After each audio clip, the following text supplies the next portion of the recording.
Hi, I'm Nikki. We are live from New York here, and joining me is Daniel Twining from Washington, D.C. Daniel is counselor and director of the Asia program at the German Marshall Fund of the United States, served as advisor to 6 presidential campaigns. His Twitter handle is a little shorter and sweeter, probably easier to figure too. He says, think tank guy and Indiawala. So here we are. Daniel, thanks so much for your time. And thanks, Nikki. Yeah, the inescapable headline first. The Comey testimony. We have a dumpster pile of stories to choose from. So what of all that now that the movie is over?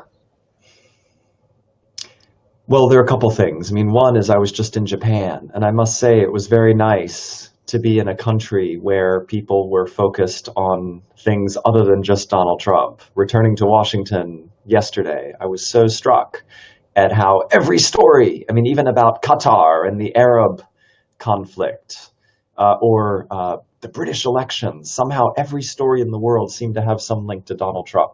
So I realized the Comey one does. But I must say there is a lot happening out in the world, and a lot of it actually doesn't have to do with the President of the United States and his difficulties right now. Okay, so what does all this mean for Trump? Is it is it a reset button for him which he cannot escape from? I mean, on the one hand, I think his voters voted for him to get some things done in the country. A big infrastructure build out, a big regeneration of economic growth, a big military build up, right? Maybe some more border controls. I mean, if you talk to his base, these are their issues. I think for the rest of the country, which is 60+% of it now, judging from his approval numbers, for the rest of the country, they do want to get to the bottom of this. We do have institutions that can do this. I mean, the Congress, the investigations, now the special counsel that's been appointed. I suspect people are going to be disappointed by the pace of this because the special counsel investigation in particular is going to take time and will be thorough and deliberate as it should under our laws and institutions. That said, there does seem to be a bit of a feeding frenzy around every little bit of news around this, and I'm afraid, I suspect the White House is going to contribute to that now by going on the counterattack against Comey and his allies. So that's the next phase of this, is the White House shooting back against some of these charges against the president. Oh yeah, that's already started. So it's basically one man's view against the other. The legality is less than the opinion or the views that two people are taking. Basically, it's Comey's view versus Trump's view as far as we're concerned so far. Okay, Dan, let's move on. You've been saying consistently and often that an unpredictable president may yet revert to some traditional ideas. Now, can you flesh this out for us, especially for our Indian audiences? Okay, so for the Indian audience and the global audience, I'd say a couple things. I mean, one is that in many ways, it was President Obama really withdrew American power from key regions of the world, like the Middle East, right? He withdrew all American forces from Iraq, which helped precipitate that country's collapse. He did not intervene in Syria, even after drawing a red line for President Assad against the use of chemical weapons against his own people. Assad violated it. Obama did not reply. He gave some great speeches about a U.S. pivot to Asia. In fact, we executed that only half-heartedly. So the case for kind of normalization under Trump, even though he's not a normal president at all, is that he is returning American power to key regions, like the Middle East, like Asia, where they're very focused on actually sustaining a meaningful naval buildup in particular. In Europe, let's see. I mean, it was under Obama that the Russian army marched into Ukraine, right? Which wasn't the U.S.'s fault, but our reply was not as substantial as it could have been. Trump has reiterated the U.S. commitment to NATO, perhaps a bit too ambiguously than some would like. But I think what you're seeing, Trump very interested, I think, in American soft power, right? Obama was a great force of American soft power because he was popular in the world and people liked him. Trump, I think, is very focused on hard power. He's focused on regenerating American hard power. Military buildup, seeding new economic growth, new dynamism at home, maybe using more of the hammer and less of the kind of sweet word, which was President Obama's great strength. So let's see. It's still early days, right? We're still only 4 or 5 months into his presidency. But you're seeing a tougher posture in Syria, including you saw missile attacks there in April. You're seeing, I think, an announcement of additional U.S. force contribution in Afghanistan and some other things that I think might, in fact, look a bit more normal from the perspective of American grand strategy. All right. So I've read with great interest, Dan, your published pieces as well as your blogs. Now, you're talking about spheres of influence as an idea that's growing. But that's on one side. And on the other side, you have presidents who course correct and learn on the job. You give examples of Jimmy Carter, of Ronald Reagan, of Bill Clinton, too. So when there is so much talk about spheres of influence, does it really actually harm the Asian nations much more to do that, probably?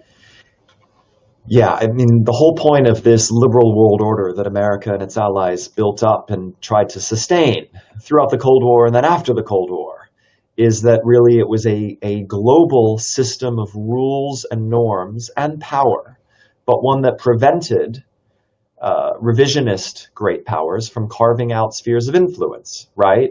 So the US was a big force behind expanding NATO in the 1990s to expand the zone of peace and security in Europe.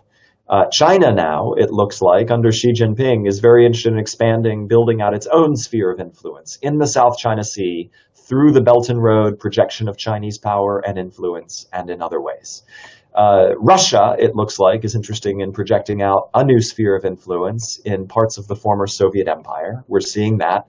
I think to answer your question, in Asia, this is particularly dangerous. Because who's to say where the Chinese sphere ends and the Indian sphere begins? And what about Japan? I mean, Japan was the great force for modernization. It was Japan that helped seed the economic miracle that took off in East and Southeast Asia after World War II. So I think the problem in Asia is that you have multiple great powers jockeying for position. And, you know, I was just in Nepal. Right? Nepal, traditionally part of India's orbit, very directly, culturally, civilizationally. China has now become the #1 foreign investor in Nepal, right? And you're seeing lots of influence peddling by China among Nepali politicians, political parties, media. This is worrisome for India. I was also in Sri Lanka just a few weeks ago.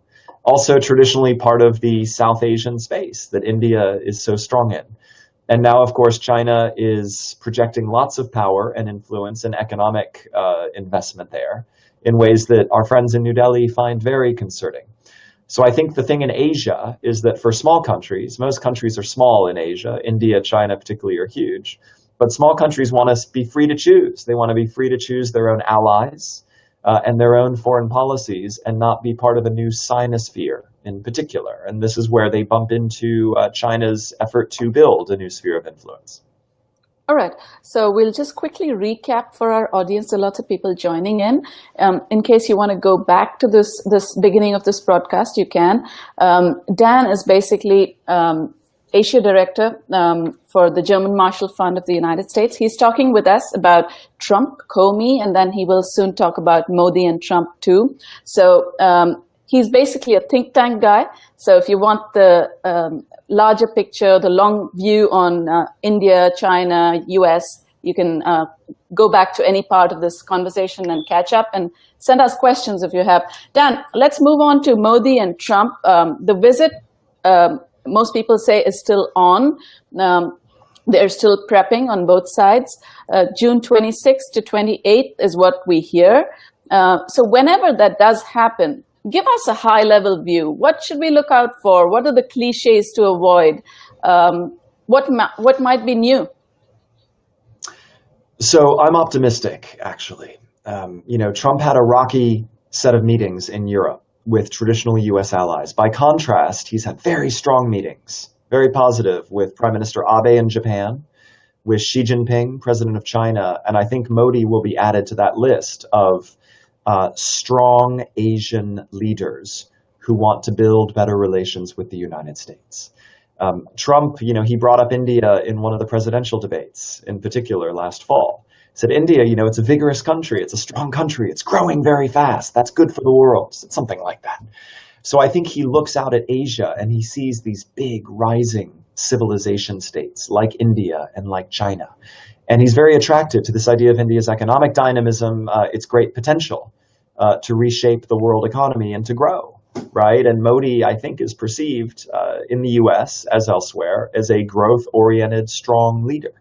I think, in fact, Modi and Trump will have a lot to talk about in terms of their mutual skepticism of Chinese power, in terms of their laser focus on managing and defeating terrorism against both India and the United States, in terms of kind of the unraveling of the Middle East and what roles India and America can play together and separately to help hold that region together, and on how do you mutually grow each other's economies, right? U.S. investment in India, Indian investment in the United States. I think there's a lot to talk about, and it's positive. And so I'm actually quite optimistic. And you're saying this despite the U.S. Back out from the Paris climate deal. I know that we've all been subsumed by the Comey testimony, but I did read what you wrote immediately after the U.S. pullout, and you said very clearly that this is led by states, individual states, not necessarily that, if U.S. pulls out, it doesn't necessarily change what Pittsburgh will do or what, say, Massachusetts will do. So do you think this will affect an India-U.S. dialogue, or maybe not at all?